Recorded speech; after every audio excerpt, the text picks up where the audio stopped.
Seguindo aqui com as propriedades, agora a gente vai para o expoente nulo, né?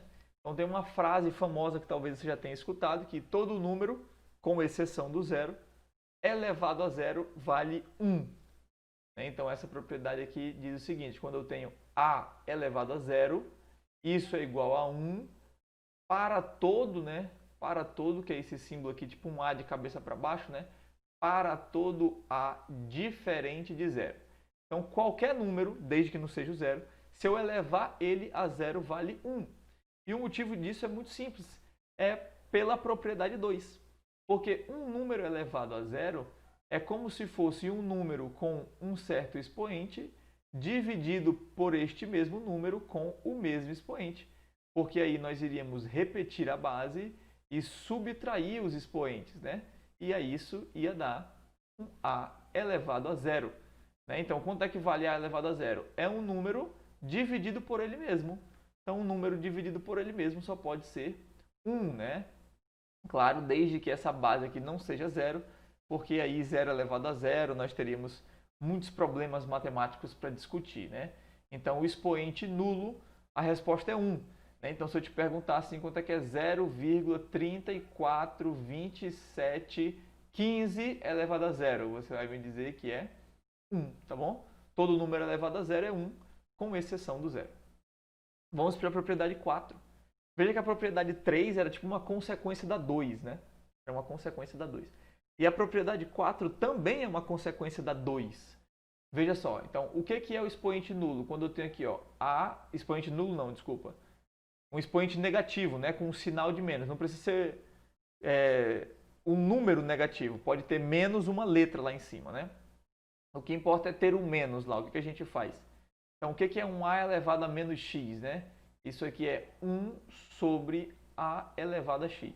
Então, a frase que eu costumo dizer para a galera é: tome muito cuidado, jovinho, porque esse menos do expoente, ele não troca o sinal do meu número. O menos no expoente troca de lugar o numerador com o denominador. Como assim, Pedro? Assim, ó. Quanto é que vale 2 ao cubo? Aí tu diz, 2 ao cubo é 2 vezes 2, que é 4, vezes 2, que é 8. Então, 2 ao cubo vale 8. O que seria 2 elevado a menos 3? Então, intuitivamente, a gente quer responder de primeira, deve ser menos 8. Já que 2 ao cubo é 8, 2 a menos 3, né, deve ser menos 8. E não tem nada a ver com menos 8. Na verdade, isso aqui é 1 sobre 2 ao cubo. Ou seja, isso é 1 sobre 8. Tá bom? Pedro, por que isso é 1 sobre 8? Porque esse 2 elevado a menos 3 você poderia enxergar, se quisesse, como se fosse um 2 elevado a 0 dividido por um 2 elevado a 3. Aí a gente repete a base e subtrai os expoentes, né? 0 menos 3. Isso seria a mesma coisa que 2 elevado a menos 3. Só que note que 2 elevado a 0 vale quanto? Pela propriedade 3. 2 elevado a 0 vale 1, né? Então veja que isso é a mesma coisa que 1 sobre 2 ao cubo, né?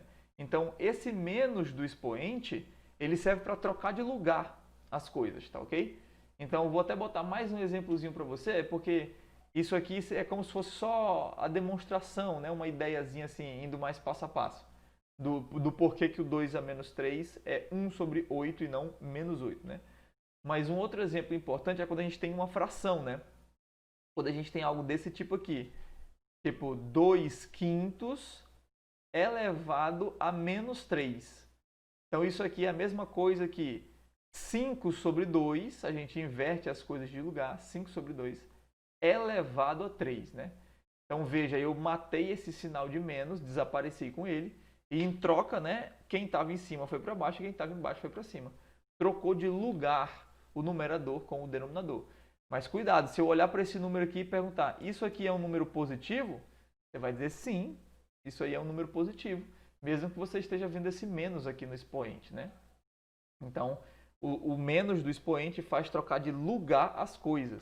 Veja que o 2 ao cubo, né, é como se tivesse dividido aqui por 1, né? Essa mesma ideia que a gente tem aqui no 2 elevado a menos 3 dividido por 1 elevado a menos 3. É como se fosse assim, né?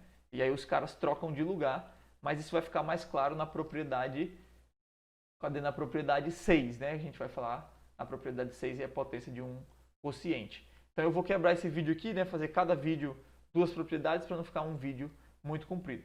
Então vamos cortar ele aqui e a gente vai agora para 5 e para 6.